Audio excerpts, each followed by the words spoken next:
The New Year, a celebration marking 365 and a quarter rotations of the Earth. A time for reflection, for looking ahead, and for fun.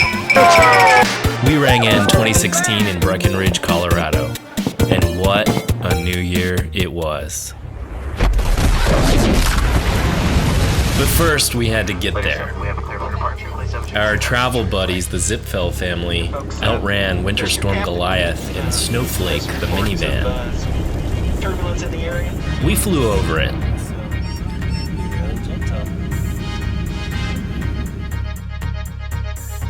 Liam was disappointed that we didn't get any snacks on the flight, but they made it up to him on the way out. In travel, as with everything in life, there's no such thing as a free lunch. Also, time is money. We used our time as currency to pay for a slightly less exorbitant minivan.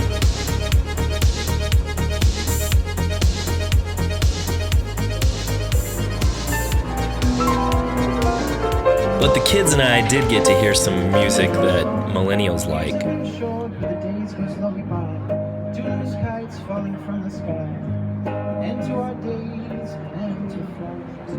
And some Bobby Helms.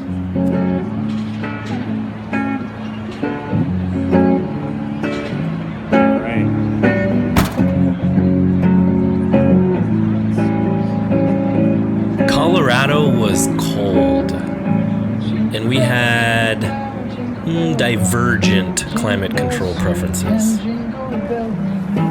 Someplace warm, a place where the beer flows like wine, where beautiful women instinctively flock like the salmon of Capistrano. I'm talking about a little place called Aspen. But regardless of the temperature, it felt great to arrive in Breckenridge.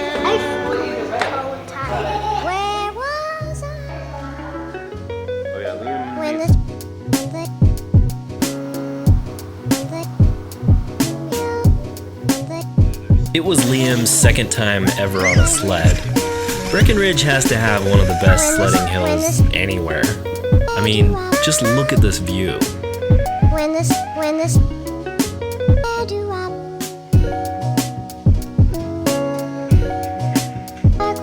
Day one was all about taking it easy. Getting our gear, getting acclimated, push-up contests, and dance parties. 6 a.m. I'm already at the grocery store.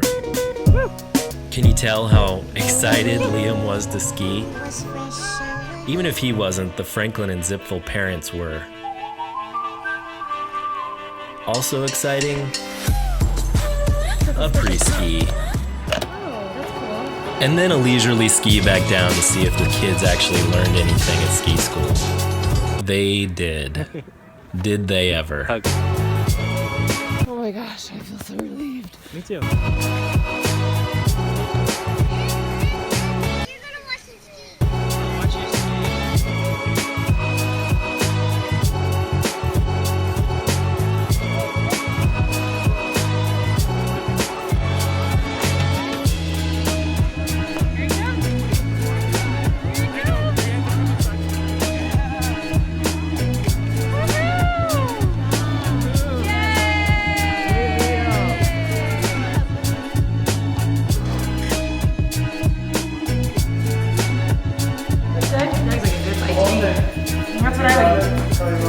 This is for triple dippers here.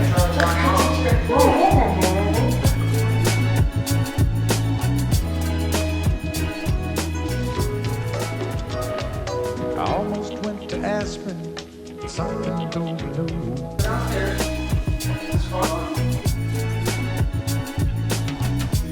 It was some of the coldest skiing in recent Breckenridge memory. So cold. Negative teens overnight, up into the single digits during the day. People always say how easy it is to keep track of me on the mountain. I can't imagine why.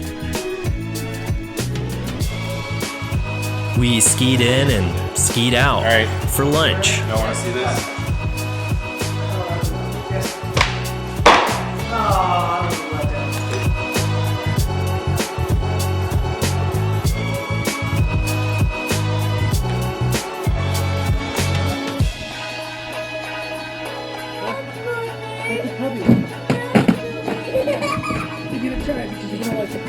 Neither of the 3-year-olds had apparently ever been in a hot tub.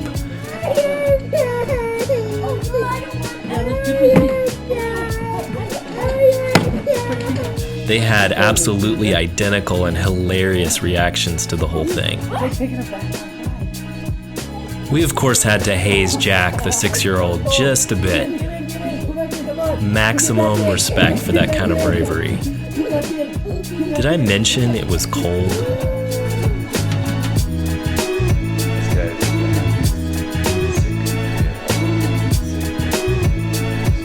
Crystal and I surreptitiously watched Liam at his first thing in the morning ski lesson.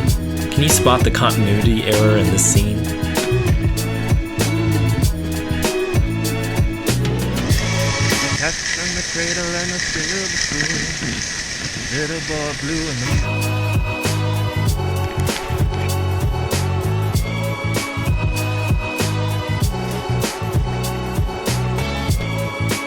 Your inside ski tip goes under your outside boot, not inside your numbered. Day 3 of skiing was cut short by Lars's projectile vomiting at daycare.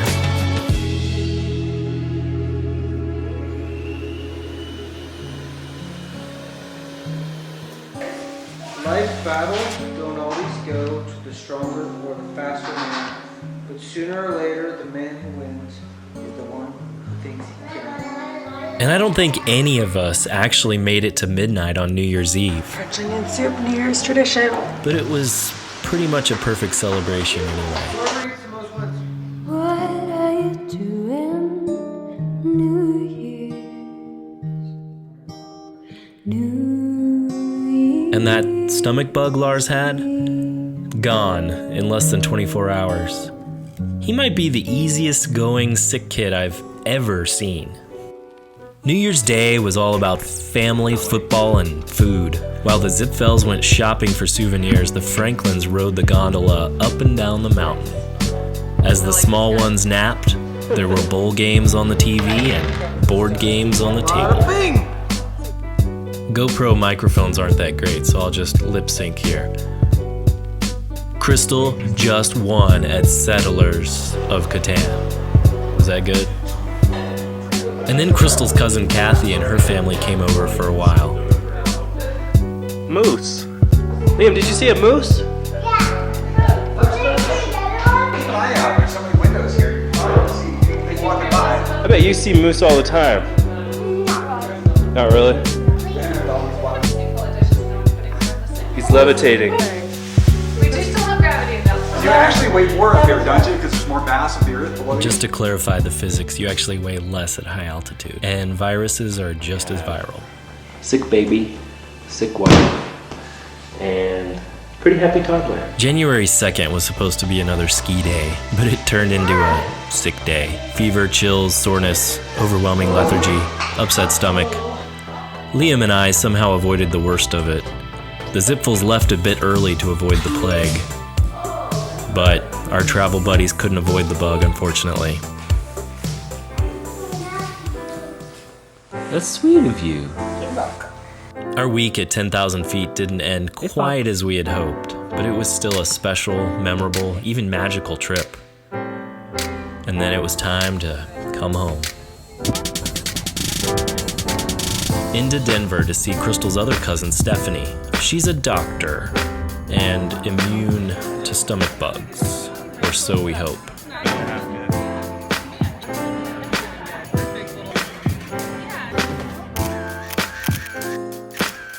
And then, home again. 1 year, one revolution of our planet around its star. The new year is a time for new beginnings, trying new things, making ourselves better.